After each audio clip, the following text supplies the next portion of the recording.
In this guide, I'm going to be showing you how to get to level 6 in honor mode without any danger whatsoever, allowing you to set up your builds early, efficiently, and making, the early game a bit of a breeze for you. If this video helps you, or you enjoyed, consider subscribing and leaving a like. The only thing we need to do in character creation is make sure we have high charisma. This is so we'll be able to pass some checks more reliably and not have to use so much inspiration points. If you want to go constitution, just to have a high survivability in case any fight goes, that's an option as well. I play solo, so I generally like to have high constitution just in general. You can use any class as well, you don't have to copy rogue.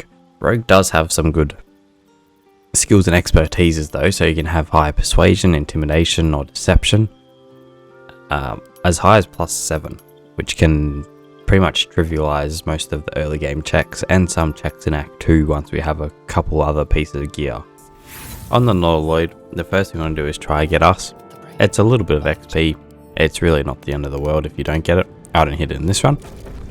And the only other thing you want to do is just try kill as much things as you can. This isn't essential, but if you just want to try hit those earlier levels faster, you might as well try kill as many of the enemies as possible. If you're not playing solo, obviously free everyone as well. Free Lae'zel, save Lae'zel, save Shadowheart, you'll get a little bit of XP there as well. But this is just a solo run, so I don't save any companions. Take the fish here. We'll be able to get 15 XP from the grove with one of those fish. And then jump up here, and in that chest there, there'll be 5 XP. Not a lot, but you might as well grab it since we're going to skip the intellect of hours. Then come to this portal. If you're playing the Dark Urge, you can cut the hand off and get some XP. I am not, so I just leave Gale to die just so I have access to the portal. Kill this Mind Flayer for a little bit of extra XP.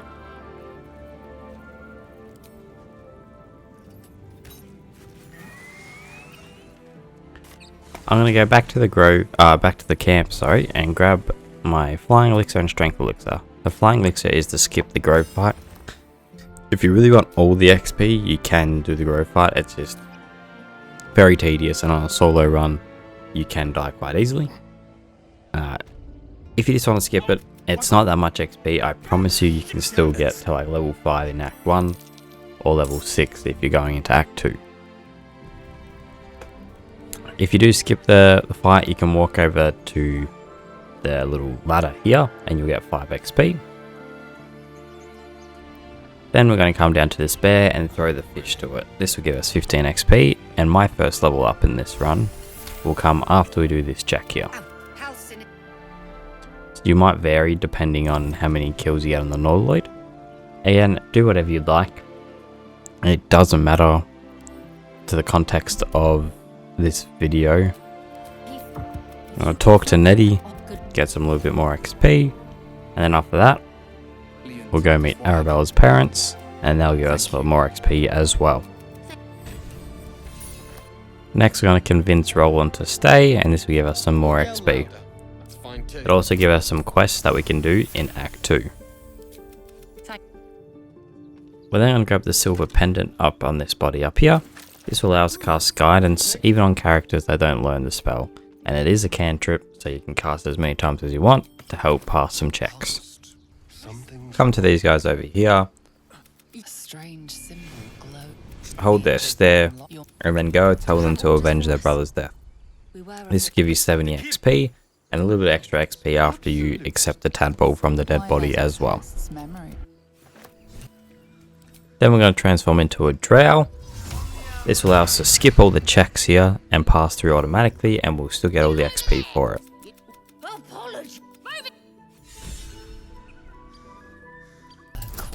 You can then come to these guys over here, and as long as you don't roll a 1, you'll succeed this check and get more XP.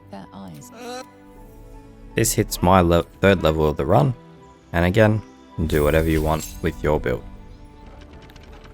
I'm then going to break the lever here, climb up the ladder and grab this alchemy fire. This will come in handy later. And then releasing the gnome will give you 45 XP. We're then going to come to the goblin camp and get our free XP for being a drow. Sounds like they've captured themselves a bone. As the symbol glows, Then we're going to use our drow talking dialogue options, and that will skip through here with our combat, getting us a last drow check XP. Now we're going to come get branded by Priestess Scott. We're going to let her brand us and help us. Now, if you're not an elf or a class that can't get put to sleep, you will just be able to drink the potion and it'll be fine. You'll be able to get Corella to kill her for you. If you don't, you can just throw her off the map. I'll do this before you talk to her though, just so you don't go into combat. Next, sneak past here if you didn't get the Corella kill, and then head into the Underdark. You can time this to get the Minotaur kill for 75 XP. I missed the timing on this run here, but it is something you can do if you wish. Get into the Myconid colony and go speak to Thulia and get her shoes. You need an antitoxin for this to be easy. If you don't know how to find an antitoxin, you can get one from the Blighted Village. These boots will allow us to talk to the Dwagar and get pass for free, getting us the XP and also into the Grimforge. Make our way to the Dwagar, pass the check, and show him the boots. He'll then tell you to go over the lake, so take his boat and head over. Use the first option here. This fight is too hard to do on solo. Don't give her the money. Now we're going to talk to these guys here. You don't have to do this, but this gives you an extra out if you want to do the near fight. Makes it pretty easy with the extra help. Next we're going to talk to Thrin. Thrin's going to give us a little bit of extra XP. And now he's going to throw all these enemies off the map. Starting with the Scrying Eye. Just crouch in front of the Scrying Eye and you'll get its attention and it'll follow you over to wherever you go. And then just throw him off the map. And we're going to rinse and repeat this with everyone. If you have never done this before, this is how you can do this quite easily and effectively. There's going to be a few enemies like these ones that can just be thrown off from where they're standing. But there's going to be some that patrol around and are just in awkward spots.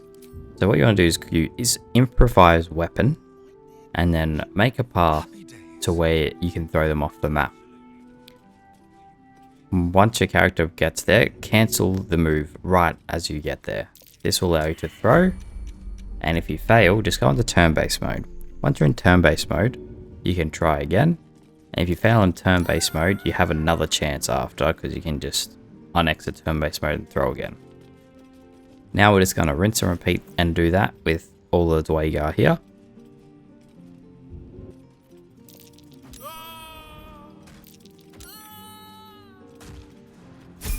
Midway through doing this, I hit level 4.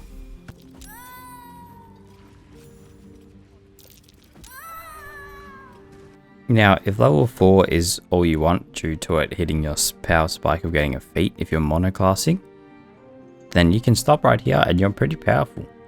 However, if you want to push it to level 5 or even level 6, we're going to keep going.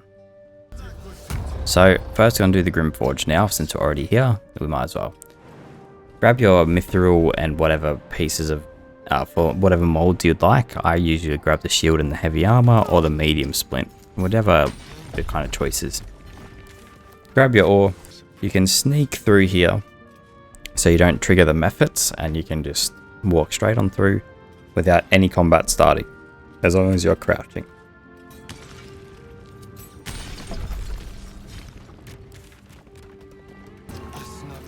Once you got your mithril, we can now start Grim. Put whatever item you want in first, it doesn't really matter. And put your mithril in, lower the platform, and jump back up before it lowers. Shoot the lever, and this will spawn Grim. Now we're just going to throw things at Grim, nothing new. If you've done this like solo on a mode or just done Grim in general, you've definitely done this before, I feel like. Just keep throwing things at him.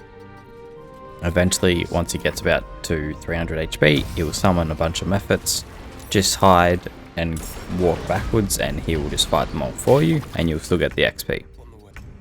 Once he's killed them all and you can go back to throwing things at him. I just throw from here now. It's a bit higher up so you do more damage. However, you do not want to finish him with a thrown weapon. Sometimes if you kill him with a weapon you throw, you don't get the XP.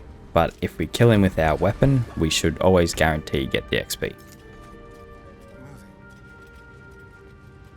After we've done that, we're going to jump down. If you have Misty Step or Feather Fall, you can do that too, but you have enough HP to live. Make your piece of gear, and this will give you 120 XP. And then you can make another thing if you would like. I make the armor splint, totally up to you. We're going to head back to the beach now, and we're going to go to the Arcane Tower. We're going to use an invisible potion and enhanced leap just to get past everything faster. The turrets can't shoot you when you're invisible, so it makes it completely safe. Pick up the plant when you get down to the bottom and put it into the machine. This will turn off the Arcane Tower completely, and you won't have to worry about those turrets or anything anymore. Before you reach the Bernard, come and read this book. This will give you the phrase so you can not go into combat with him, and you get 75 XP. On your way back down, you can destroy these turrets. These turrets give 40 XP each, and there is 4 of them. We're then going to save Balin real quick. If you have a scroll or Misty Step, you can throw it to him. If you don't, just jump up the sides here. This will make you completely safe from the poison orbs. And then right click and pick up this if you're playing on PC. This will have 0 danger to you now, they won't explode. Throw his bag over and then just jump back to safety. Once he's out, talk to him, and then we're going to teleport back to the Myconid colony and wait for him to show back up.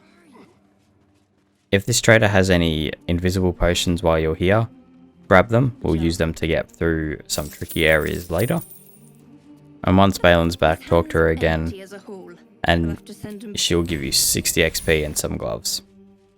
Alright, this is the most dangerous part so far. We're going to go get the chest that would reward us with the Titan String Bow shop. However, we're not interested in the Titan String Bow, really, we're just doing it for the XP. So, jump over here if you have Enhanced Leap or a Triple Jump Potion. If you don't, you can use a Misty Step twice if you have that. Now you just want to crouch and steal this box. I accidentally uncrouched, so that's why I get seen here. But normally you just crouch, steal the box and teleport out and you'll be fine. If you end up in this situation and when you steal the box you get caught and put in the combat, don't stress too much. Just use an invisible potion and jump away. You have Enhanced Leap on still, so you can easily just jump away and make the distance. So here we are here, I'm jumping away, and then I can just flee combat, and that's it, we're in no danger now. That is a little bit sketchy if you do what I did. Now we're going to go save the counselor, and she'll give you some more XP and a random item that you can grab. Now we're going to crouch up on top of this roof and jump over. If you go through the front door, you have to pass a check, but if you're crouched and jump through the side here, you can just walk around and get through for free. Then in this chest here, there is a key. Come over to the wardrobe and you'll be able to open that up. You're then going to pass a check here. With all our bonuses here, it's almost impossible to fail. And then we're going to jump over just to save some time.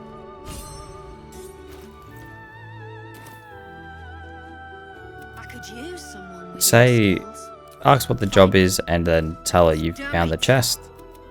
She'll give you some XP and access to our shop, this trader. Grab the Gloves of Thievery if you would like, and then push her off. Then we're going to go into Turn-Based mode. Oh, I'm just going to crouch, sorry. And then throw an Alchemy Fire. This is going to blow up all the guys down there, and we'll get all the XP for killing them all. Back at Wakeen's Rest, we're going to transform into a Gith Yankee. This will allow us to get some more XP doing another dialogue check down here. Now this one's a little bit harder than the previous ones we've done. We have to roll a 15. With our buffs, we still managed to hit it, but you might have to use some inspiration here. This will give us about 500 XP, putting us pretty close to level 5. Now if you want to go into Act 2 and skip the Grave quest, you absolutely can. There's not too much XP here, but I'll show you what to do if you do want to get through without any confrontation really. While we're here, we're going to free Volo. This will give us an extra about 50-60 XP or so. So kick him off the stage. While we wait for him to get to the cage, we're going to come into here and grab a bunch of explosive barrels. You know exactly where this is about to go shortly. Then we're going to go free Volo from his cage. This is a very easy check, so it shouldn't be too hard to pass. Talk to Volo and tell him to go to your camp, and that will get you another 45 XP. Now there's two different techniques to killing the goblin leaders without confrontation. If you've got a class with minor illusion, you can put Ragzolin up to this platform here and then shoot the wooden support and he'll fall into the abyss. You can do the same thing with Minthara, just on this bridge over here. Just minor illusion, she'll walk over, destroy it, same concept. If you're not playing a class of minor illusion like I am, this is the technique I'm going to use. So I don't have to do any wisdom saving throw checks or anything here. I just think it's a little bit safer. So, we're going to kidnap Ragzolin. If you have never done this technique before, you are going to teleport midway while using improvised attack and you're carrying him somewhere. So we're going to go invisible in order to not trigger a dialogue here. But first we're just going to make sure we have all our supplies to set up the trap, which is our smoke powder barrels that we picked up earlier. So, use an invisible potion, and this will allow us to not get into conversation. Improvise weapon on Ragzolin, drag as far as you can so you have time to teleport, and then I like to teleport to the Emerald Grove. This will bring him along with us, but he won't be triggered or anything, he'll just stand there forever essentially. Now we're going to set up our trap. If you bring Minthara out here and then disappear or bring her first, she'll just walk back to the grove or teleport back. I don't know why she's programmed like that, but she is. So do Ragzolin first, then set up the trap, and then go get Minthara. I use 6 barrels here and that seems to always work for me. Now we're going to grab Minthara and take her to the exact same place. And then we're going to quickly run away and throw a alchemy fire or a shoot a fire arrow at the barrels, and that will kill them both. The grove will give us some XP for saving them and some money as well. Now we're very close to getting to level 5 here just with Act 1, so let's get some last little things that are around without going to combat here. So first of all, the ogres. There's a couple different options here. Because I'm a rogue, it's only a 5 DC check. You can try the other ones, but they are 21, which makes it quite hard. I believe you can just give them the 500 gold and you will pass and get the XP as well.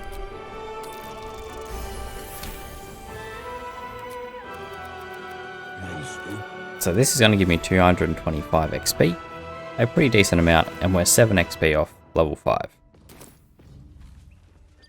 So, to easily get this, we're going to head down to the basement here. Hit this lever so you can go into the secret passage. Talk to the mirror and follow these same dialogue options. Use the bottom one, then use the clean the wounds of a rash, and then whatever gets rid of the worm in your head. This will get you enough XP to reach level 5. If you're happy with level 5, then you can stop right here. You get your extra attack if you're playing a martial class, but if you want to go to level 6, let's see what we can do heading into Act 2. Reaching the mountain pass, there's a few easy XP things we can grab here. First of all, we're going to head down to the bottom of the crèche here, and we're going to transform into a Yankee. We're then going to lockpick this door and go through, and this will give us a free dialogue check. Just do any of the Githyanki options and you'll get through for free, giving us some more XP. Then once you grab the portal here as well, you get more XP for that. And that gets us all our free XP here in the crash. Now we're going to go kill these kobolds that are just hanging around. They're very easy to kill. They give 75 XP. If you got a build that can one-shot them, or a stealth build, you'll be wiping through them all and getting so much XP. After killing all the kobolds, we're going to head into actually Act 2 now. There's no point doing more stuff here as it's either too hard and could potentially ruin your run, when we can just walk past and get a bunch of XP in Act 2 for free. So use an invisible potion and walk past all these enemies and head into the Shadow Cursed lands. Now we're going to head to the last slide in. The last slide in is just a checkpoint spot really. We're not really going to get that much XP here, but we might as well just get here first. Grab whatever items you want for either your run or your build. There's nothing really crazy you need. Greater Invis is good if you want to cheese a few fights on a stealth build. I'm then going to head back and where Karnas is and then convince him to give me the lamp. AM with our high checks and our high charisma, we should be able to pass these checks pretty easily. If you don't want to do this, you don't have to, but it just allows us to go through the Shadow Cursed lands freely without holding a lantern. I recommend doing it. It's quite easy, especially if you're following along with this kind of build, and you get a decent amount of XP for doing it as well. We're going to release the pixie so we don't have to hold the lantern. We're going to make our way into Moonrise Towers and just grab a couple different dialogue checks here. If you didn't grab the lantern, you can grab another one here from Zarel. Tell you're going to help her and she'll give you Balthazar's key to go find him, and in his room will be a lantern. If you didn't get the other lantern, you'll get a little bit of XP here for picking up this one. You can also pick up a heart from one of these bodies and click the bookshelf here on the top right and put the heart into this pedestal. This will get you into a secret little room, and when you read a book in here, you get 45 XP for free.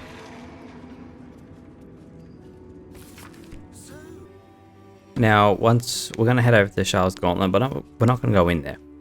If you use a AoE spell or arrow or something over here, you'll reveal all these little fish guys, and then you can just slowly snipe them, and they won't react because you're too far away. So you can just pick them off. Even if you're not using a range build, you can slowly kill them, and they give 90 XP each for the small ones and 110 for the big ones, so it's well worth doing. Now, some of the things we're going to do from here on out might be a little bit more risky. Still pretty safe relatively, but there is a chance if it goes wrong you could be in trouble. We're going to throw all of the guards off the map now, similar to what we did in the Grimforge, except these guys are like level 8, kinda level 9, so if it goes wrong, they could very well just one-tap you with a smite. So just be careful and make sure you take the precautions when you're doing this, and don't do it in view of other guards.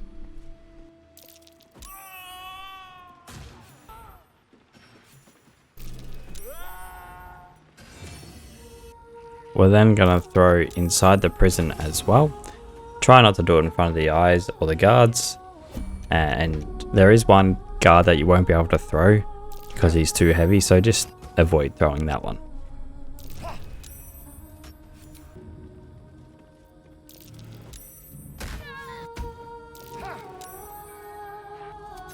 We're then going to free the gnomes and the tieflings. This will give us a little bit of extra XP as well. Come talk to Alfira after we've saved the tieflings, and she'll give us a bunch of loot and some XP. And then talk to Walburn, and he'll give us more XP and money as well. You can then come behind our last slide in here, and you'll find this couple. they will thank you for saving them and give you some XP as well. Now we're going to use a darkness arrow on this crow on the ground here and then interact with it. This will spawn all the crows, but we won't go into combat, so we won't get a surprise round on us. Then we're just going to kill them all with some kind of AoE. I use Ice Storm here. They've all got 1 HP, so they will all just die if they don't save it. And then once we kill them all, we hit level 6. And there we are. We've hit level 6 in honor mode, pretty much being in 0 danger, really. There was no point where I was close to dying or was in combat that I thought I had to quickly get out. Now there's probably some other things that I've missed, some other kind of checks that you can do, some unique little things here and there. I don't think it realistically matters overall. There's probably heaps of things. I don't think there's enough things to get you to level 7 without doing some glitches to get into Act 3, skipping Merkle, things like that. You could also obviously dialogue check the Thorns. They're not too hard to get through some of those checks if you want to go through that route. And at this stage, depending on what build you're playing, obviously, your build's probably online, so you can go back to Act 1 and start doing boss fights, start killing whatever you want, really. You're overpowered for Act 1 at that stage. And then you can even start doing Act 2 and you'd be pretty comfortable. So the world's kind of your oyster at this stage. Do whatever you'd like, play whatever build you'd want, and I think you're chilling. Hopefully this helps someone. If you like this video, please subscribe and I'll see you next time.